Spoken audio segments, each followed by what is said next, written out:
बालों को झड़ने से कैसे रोका जाए, सेक्सुअल साइड इफेक्ट या कि उसको गिरने से रोकेंगे कैसे, बस की जो नसें हैं श्रिंक हो जाती है, झड़े हुए बाल वापस कैसे आएंगे, androgenetic alopecia, no fake promise, no marketing, no cheating, किस साइंटिफिक स्टडीज के आधार पर ये हमारी ही अपनी गलतियां हैं। 3 महीने का किट देने वाला हूं कि बिना कारण जाने निवारण नहीं हो सकता है, जेनेटिक इशू नहीं है, सच में झड़ते हुए बाल को रोका जा सकता है।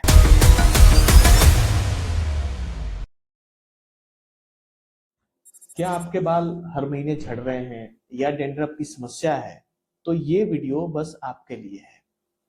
फ्रेंड्स, डॉक्टर से हमेशा सुने होंगे बाल झड़ना एक जेनेटिक, लेकिन फ्रेंड्स एक चीज मैं बता दूं कि हमारे बाल झड़ने के पीछे सबसे बड़ा वजह जेनेटिक इशू नहीं है, ये हमारी ही अपनी गलतियां हैं, जिन गलतियों के बारे में मैं आपको वीडियो के मिड पार्ट में बताने वाला हूं। जो 3 महीने का किट देने वाला हूं, कैसे काम करेंगे, उनके क्या क्या काम है, कैसे काम करते हैं, इन सारी टॉपिक को पहले मैं आपको समझाऊंगा और आप डेफिनेटली समझे, क्योंकि बिना कारण जाने निवारण नहीं हो सकता। No fake promise, no marketing, no cheating, केवल और केवल ट्रूथ ही ट्रूथ आज होने वाली है। प्रत्येक फैक्ट जो होंगे पूरी एविडेंस के साथ होंगे, जिनका लिंक मैं वीडियो को डिस्क्रिप्शन में दे दूंगा। एंड हाँ, कुछ जो मेन फैक्ट हैं वो आपको मिलने वाले हैं वीडियो के लास्ट पार्ट में, वो भी ऑन डिस्प्ले। अब सबसे पहले बात कर लेते हैं बाल झड़ने के मेजर रीजंस कौन कौन है। दोस्तों, बाल झड़ने के सबसे 3 कॉमन कारण है, जिसमें से पहला है एंड्रोजेनेटिक एलोपेशिया। ये कुछ और नहीं, आपके डॉक्टर्स के द्वारा बताया जाने वाला जेनेटिक इशू है। लेकिन क्या भारत में 90% से ज्यादा लोगों की बालें झड़ रही हैं? क्या सच में ये जेनेटिक इशू है? इसमें एक बहुत बड़ी सच्चाई है, जो हमारी खुद की गलतियां हैं, जो हमारे बालों को झड़ने के लिए मजबूर कर रही है। दूसरा कारण है फ्रेंड्स, टीलोजन इफ्लोबियम, जो स्ट्रेस के कारण, सर्जरी के कारण, रैपिड वेट लॉस अर्थात तेजी से यदि आपके वजन कम हो रहे हैं, इसका कारण हो सकता है। न्यूट्रिशनल डिफिशियंसी के कारण हो सकता है। न्यूट्रिशनल डिफिशियंसी मतलब आपके शरीर में किसी प्रकार के ऐसे पोषक तत्वों की कमी होना, जो आपके बालों के ग्रोथ के लिए बड़ा ही जरूरी है। फ्रेंड्स, ये जो दूसरा जो आपने देखा टॉक्सिन इफ्लोबियम, ये परमानेंट नहीं है, ये टेम्पररी है, बड़ा आसानी से इस पर हम काबू भी पा सकते हैं। अब तीसरे टॉपिक की बात कर लेते हैं, और तीसरा जो रीजन है वो है एलोपेशिया एरियाटा। एलोपेशिया एरियाटा कैसे काम करता है फ्रेंड्स? जब हमारे बालों में कीड़े लग जाते हैं, ये भी एक प्रकार के कीड़े हैं, फंगस, बैक्टीरिया वगैरह, तो ऐसे में हमारा बॉडी का जो ऑटो इम्यून सिस्टम है वहां पर एक्टिव होता है और बाल झड़ना सिंपल बात हो जाती है। इसे भी बड़ा आसानी से हम क्लियर कर सकते हैं। अब फ्रेंड, सबसे बड़ी इशू है कि हमारे झड़े हुए बाल वापस कैसे आएंगे। तो इसमें दो चीजें, दो जो कंपोजिशन है, बड़े ही अहम भूमिका निभाते हैं। पहला मिनोक्सिडिल, दूसरा फिनास्टेराइड। फ्रेंड, सबसे पहले बात कर लेते हैं मिनोक्सिडिल काम कैसे करता है।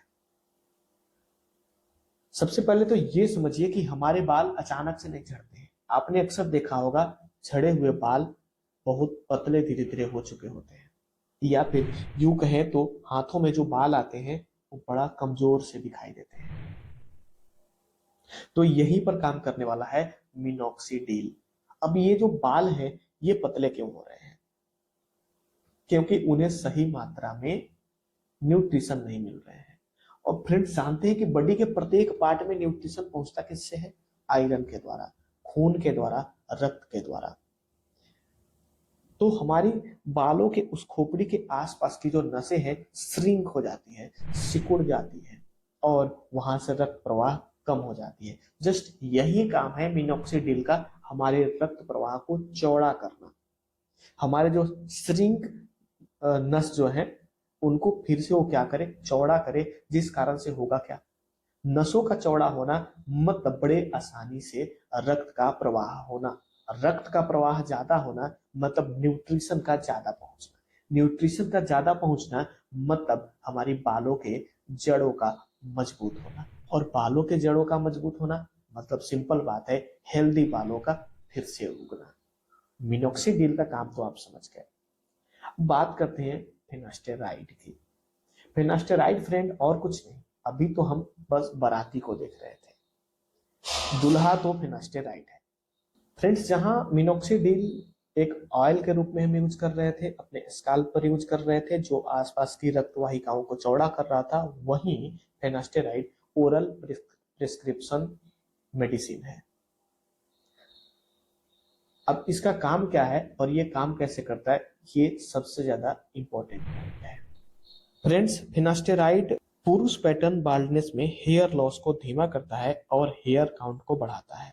लॉन्ग टर्म ट्रायल्स में 2 से 5 साल तक आसानी से इसके बेनिफिट्स देखने को मिले हैं।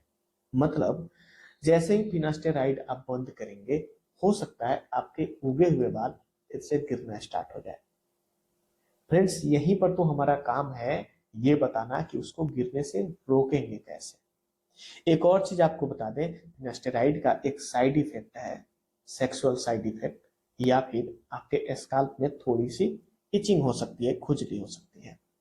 सेक्सुअल साइड इफेक्ट सुन के आप ज्यादा टेंशन नहीं लेंगे, ये एक सेक्सुअल साइड इफेक्ट ही आपके बालों को फिर से रीग्रोथ कराएगा। कैसे कराएगा, आगे देखिए। फिनास्टेराइड का सबसे बड़ा काम है डीएचटी को ब्लॉक करना, डीएचटी को ब्लॉक करना, और जो हमारी टेस्टोस्टेरोन डीएचटी में बदल रही है उसको डीएचटी में बदलने से रोकना।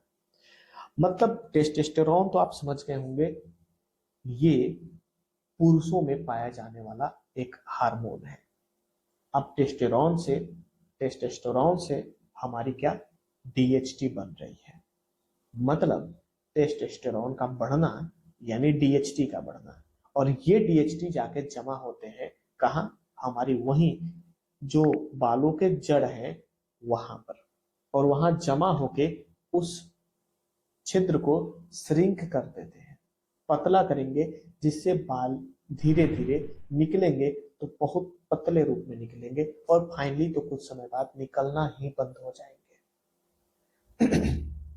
मतलब आप ये तो समझ गए, हमारे शरीर में टेस्टोस्टेरोन बढ़ेंगे कैसे, जब हम अपने स्पर्म को बाहर करेंगे, तो फिर से हमारी शरीर उस कमी को पूरा करने के लिए नया टेस्टोस्टेरोन बनाएगी, और जितना टेस्टोस्टेरोन बनना मतलब उतना ही डीएचटी बनना, जितना डीएचटी बनना मतलब हमारी जो बालों के जड़ हैं उनका श्रिंक होना, उनका श्रिंक होना मतलब बालें गिरना, और बालें गिरने के बाद एक समय बाद कंप्लीटली जब वो श्रिंक हो जाएंगे तो फिर बालें उगना ही बंद हो जाएंगी।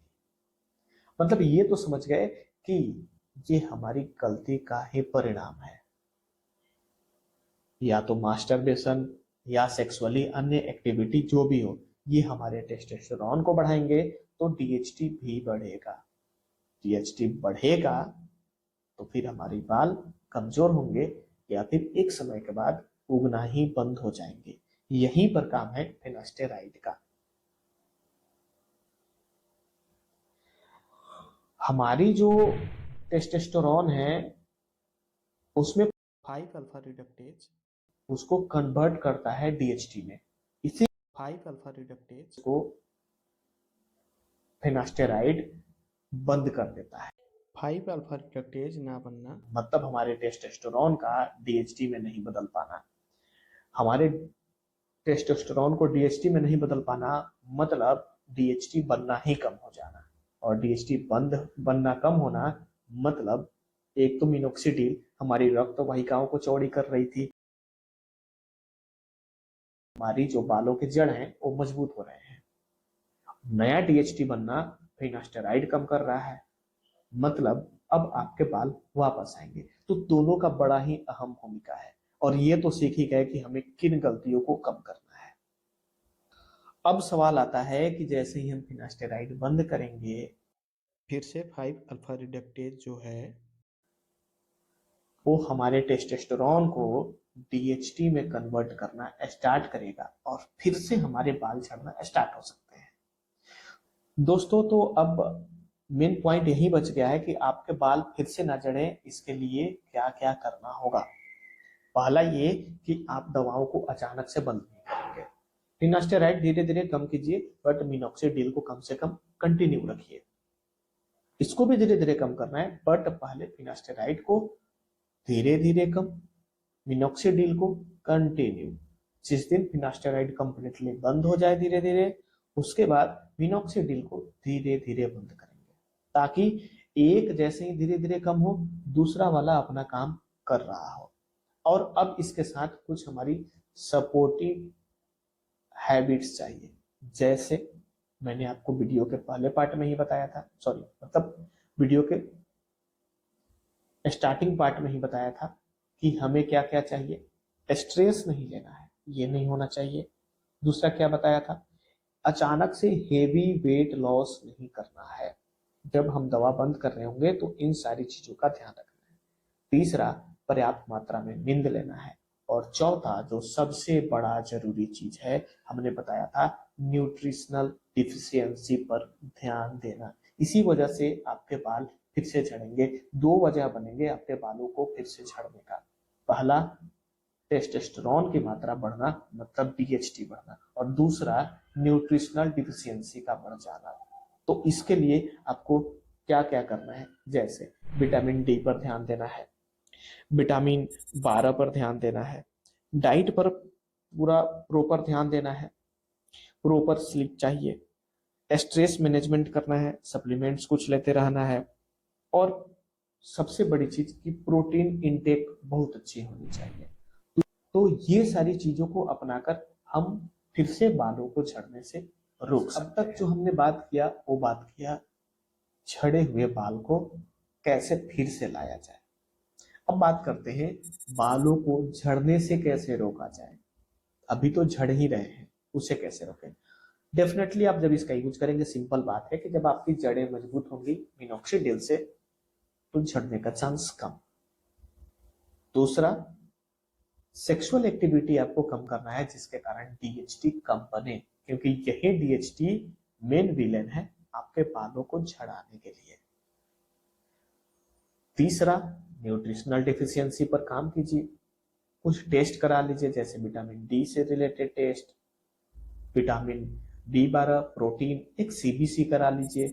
वहां पर आपको दिख जाएंगे कि कौन कौन सी न्यूट्रिशनल डिफिशियंसी आपके अंदर अभी है, और आप उस अनुसार या तो दवा से या फिर सप्लीमेंट से उसको कंप्लीट कीजिए। अब रहा बात की मिनॉक्सिडिल, फिनास्टेराइड, ये जो कुछ भी मैंने बताया, मतलब ये आएंगे कहां से। फ्रेंड्स, आप इसको ऑनलाइन या किसी शॉप से ले सकते हैं अपने अनुसार, एक अच्छे बजट में, और थोड़ी सी ज्यादा कॉस्टली नहीं जाना है, क्योंकि चीज वही होता है, समझ गए। तो बजट के अनुसार आप इसे ऑनलाइन मंगा सकते हैं, या फिर मेरे लिए सबसे बेहतर सजेशन होगा आप किसी डॉक्टर से एक बार जरूर मिल लें, क्योंकि उनके पास ये भी पता होता है कि कौन सा दवा कौन सी कंपनी अच्छी है। वे आपको एक अच्छी कंपनी की मिनॉक्सिडिल और फिनास्टेराइड सजेस्ट कर देंगे। तो मिलते हैं फ्रेंड्स अगले वीडियो में, तब तक लेते हैं विदा। जय हिंद, जय भारत।